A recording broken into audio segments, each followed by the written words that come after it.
Assalamualaikum warahmatullahi wabarakatuh. Halo semuanya, perkenalkan nama saya Kisti Elsa Sabrina dari Fakultas Sains dan Teknologi, Prodi Sistem Informasi di Universitas Pancasakti Bekasi. Adanya saya di sini, saya akan sedikit menjelaskan dan juga menerangkan tentang tugas yang sudah diberi, tugas UTS Bahasa Indonesia yang sudah diberikan kepada saya, yaitu tentang apa itu kerja cerdas. Dan di sini saya akan menerangkan tentang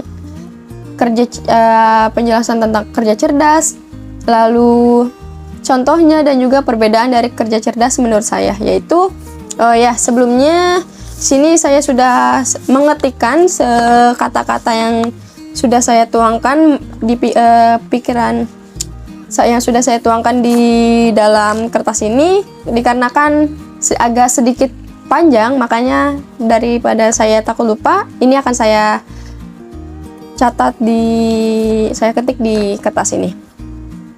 Dan langsung aja di sini, menurut saya kerja cerdas itu adalah tentang membuat pilihan cerdas. Ini tentang membuat keputusan yang tepat, langkah yang tepat, ataupun pilihan yang tepat. Dan mereka semua yang bekerja dengan kerja cerdas pasti akan paham dengan konsep manajemen waktu. Oke, dan lanjut, saya akan ambil contoh, misalnya habis pulang kerja, lalu kita jalin komunikasi dan networking, dan juga menjalin komunikasi itu bisa dilakukan di mana saja ya, jadi bahkan bisa di tempat santai sekalipun. Dan salah satu faktor sukses dan keberuntungan adalah yaitu dengan networking alias silaturahmi. Seperti itu. Dan juga saya ingat kata-kata Pak Sandi Uno, yaitu dengan 4 as etos kerja, ada kerja cerdas, kerja keras, kerja tuntas, dan juga kerja ikhlas. Seperti itu. Oke, dan selanjutnya apa sih perbedaan dari kerja cerdas dan juga kerja keras itu?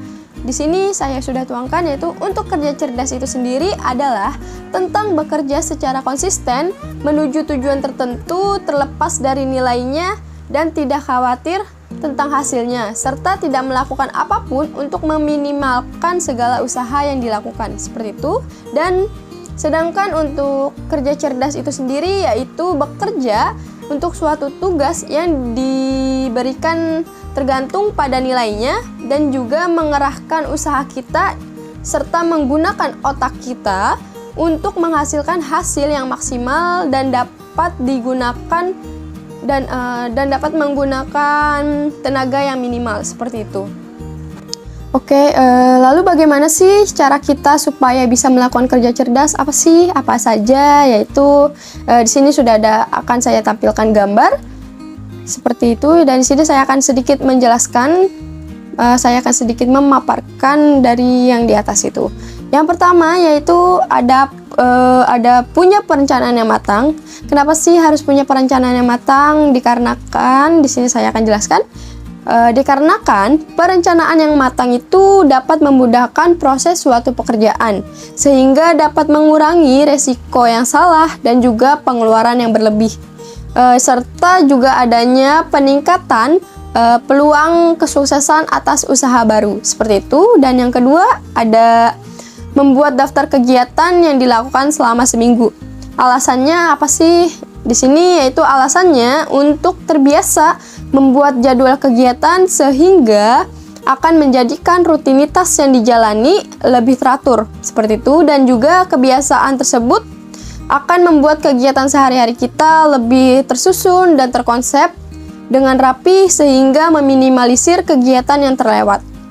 Oke, selanjutnya yang ketiga, orientasi pada proses bukan tujuan semata. Maksudnya itu gimana sih?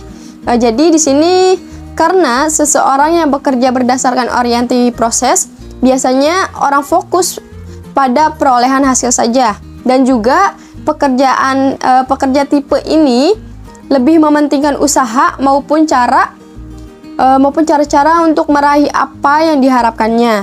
Dan juga mereka ini tergolong manusia yang tekun dan berusaha sebaik mungkin dalam melaksanakan pekerjaannya, seperti itu. Dan yang keempat yaitu seimbangkan dengan istirahat yang cukup. Karena dengan mengistirahatkan baik tubuh ataupun pikiran, maka akan berdampak baik juga pada pekerjaan. Seperti itu. Dan yang kelima ada hindari multitasking yang berlebih. Kenapa sih? Kenapa kita nggak boleh multitasking yang berlebih? Karena alasannya itu dapat memicu stres dan juga dapat mengganggu kesehatan baik fisik maupun mental dan bisa berujung sulitnya mengatur pikiran. Dan lupa juga dengan pekerjaan yang akan dilakukan sehingga cenderung melakukan kesalahan seperti itu. Dan yang terakhir yaitu yang keenam, ada sempatkan waktu untuk refreshing di akhir pekan. Alasannya karena setiap pekerja pasti akan membutuhkan refreshing di akhir pekan walaupun tidak harus berminggu-minggu.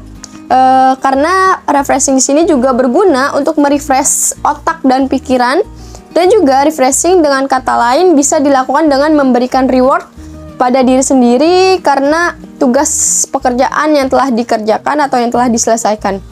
Dan juga itu berguna untuk membuat diri lebih menjadi semangat lagi untuk bekerja di hari selanjutnya atau di hari weekend. Di hari weekday, seperti itu. Oke, lalu selanjutnya itu mari kita tonton dulu video yang saya berikan tentang kerja cerdas, dan berikut ini videonya.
Nah, tadi adalah video yang sudah ditampilkan. Lalu apa sih kesimpulannya? Apa ya? Gimana sih? Nah, di sini kan saya jelaskan yaitu video tersebut merupakan cara kerja cerdas yang menggunakan otaknya, yang awalnya itu hanya kerja keras untuk mengambil air dari masing-masing semut dengan mengambil dengan mulutnya tadi kan satu-satu, dan kemudian salah satu semut merah itu berpikir dengan menggunakan otaknya bagaimana sih supaya bisa mengambil lebih banyak air lagi dalam waktu singkat. Dan itu dijelaskan yaitu tadi dengan cara yang barusan kita lihat, seperti menggali tanah lalu menaruhkan seperti bentuk jamur ya kalau nggak salah tadi, untuk melompat lalu turun dengan sehelai daun, dan setelahnya ia akan melompat ke dalam air yang menyebabkan air itu keluar lebih banyak daripada yang awal tadi, yang satu-satu. Dan kemudian selanjutnya itu diikuti oleh semut lain dengan cara kerja cerdas tersebut sehingga menjadi lebih cepat lagi. Seperti itu. Dan mungkin seperti itu ya kesimpulan yang dapat saya sampaikan dari video tadi. Dan juga menurut saya itu kerja keras akan lebih ganas jika dikombinasikan dengan kerja cerdas, karena kerja cerdas itu lebih kreatif dan solutif sehingga peran otak ini lebih dominan seperti itu. Dan mungkin itu saja yang dapat saya sampaikan tentang apa itu kerja cerdas dan juga perbedaan dari kerja cerdas maupun kerja keras. Dan juga mohon maaf jika ada kesalahan dalam berkata, karena di sini saya juga belajar. Mungkin itu saja yang dapat saya sampaikan. Terima kasih. Wassalamualaikum warahmatullahi wabarakatuh.